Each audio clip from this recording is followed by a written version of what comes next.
कि ऐसे ऐसे 2024 में इतनी सारी दिक्कतें हुई हैं, क्योंकि कई बार ऐसा लगता है कि ऊपर के लेवल तक चीजें पता है भी या नहीं है। और हम लोग लगभग 12 बजे से इस कोशिश में है कि चेयरमैन साहब से मिल पाए। उसके बाद पता चला कि वो संसद चले गए, लेट नाइट लौटेंगे, तो हमने कहा लेट नाइट तक हम इंतजार कर लेते हैं। और हमने देखा है ऑलरेडी 100 से भी ज्यादा बच्चे आए हुए हैं और हर दिन 100-150 बच्चा आके अपना अपना सवाल पूछ रहा है। लेकिन क्या होता है ना कि जब 100-150 बच्चा आके सवाल पूछता है तो जवाब इग्नोर कर दिया जाता है। बट अगर वही 100-150 जो हर रोज आ रहा है वो एक साथ आके सवाल पूछे तो जवाब देना फिर मजबूरी बन जाएगा। अभी जो ये टाला जा रहा है कि चेयरमैन साहब आपसे नहीं मिल सकते, अंडर सेक्रेटरी साहब आपसे नहीं मिल सकते, ये भी आपसे नहीं मिल सकते, वो चीज फिर नहीं होगी। तो हम लोग तो अब इंतजार कर रहे हैं, चेयरमैन साहब 7 बजे आए, 8 बजे आए, 9 बजे आए, हमने तो सोच लिया अब आए हैं तो मिलकर ही घर लौटेंगे और जवाब लेकर ही घर लौटेंगे। तो आप सबसे भी यही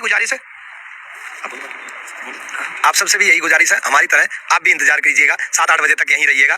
SSC CGO complex, SSC head office के बाहर हम लोग आप लोगों का भी इंतजार कर रहे हैं। मैसेज क्लियर नहीं जा रहा है आप सभी के चीजें बोलेंगे, पूरा एक ही क्लियर करो ना, पहले फिर आगे लेके जाएंगे दोबारा से। चलो सीधा या तो मैसेज कन्वे करना तो बुलाओ।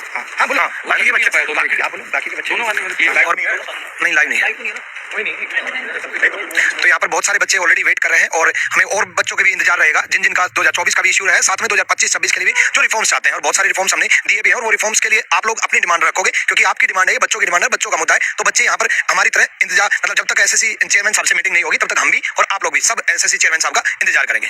और बात है ना कि हम लोग तो आपको रिप्रेजेंट कर रहे हैं, लड़ाई आपकी है, हम आपके सहयोग में, हम आपके लिए खड़े हैं, हम आपके लिए, आप सवाल नहीं पूछ सकते, आप हमारे पीछे खड़े हैं, हम आपके गार्जियन बढ़ के खड़े हैं। कोई मेरा भी भाई है जिसका नहीं हुआ, मैं उसके लिए आया हूँ, कोई इनका जानने वाला है इसके लिए आया, सब एक दूसरे के लिए आए। बट जब ये सारे बच्चे एक साथ मिलकर कलेक्टिव होकर आवाज उठाएंगे तभी वो आवाज दूर तक जाएगी। और हम लोग बहुत शांति से सिर्फ सवाल पूछने आए हैं, हम लिख के लाए हैं सारी चीजें कि ये गलतियां एसएससी ने 2024 में की, 23 में, आप पिछले 5 साल से हर साल कुछ ना कुछ नया नाटक करके ऐसे बच्चे जो वाकई में डिजर्व करते हैं उनको बाहर कर देते हैं। और ये कब तक चलता रहेगा, हम ये पूछना चाहते हैं, आपका इरादा कब तक है, ताकि बच्चों को बोल दें कि फिर आप तब तक पेपर ही मत दो, पहले इन्हीं के लोगों की भर्तियां हो जाने देते हैं, बाद में बच्चे जो पढ़ने वाले हैं वो सिलेक्शन लेंगे। रानी मैम आप कुछ कहेंगे?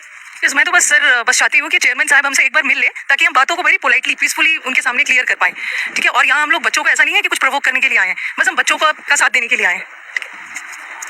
मेरा ये रिक्वेस्ट है, देखो जनरली स्टूडेंट को ना बड़ा इजी होता है यूट्यूब के नीचे कमेंट कर देना, टीचर साथ नहीं देते, टीचर साथ नहीं देते।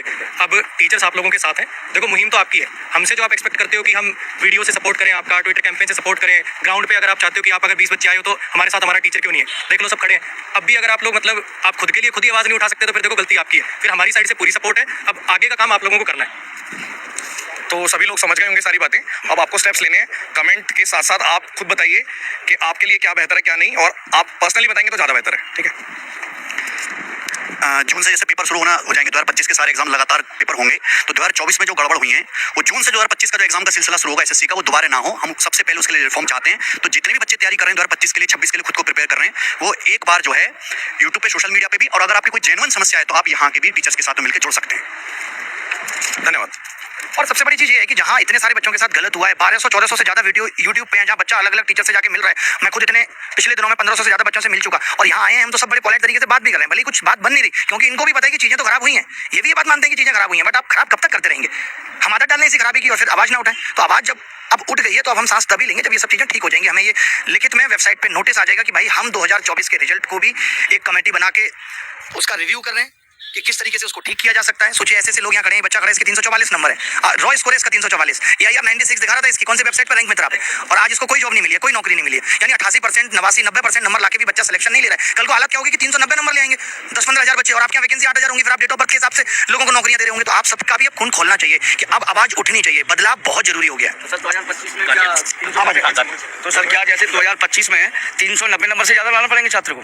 कहीं ऐसा तो नहीं है 300, 410 या 400 लाना पड़े? जब 444 वाले का 96 रैंक है तो कितना बड़ा झोला है एसएससी में। ये सारे पद बेचे गए।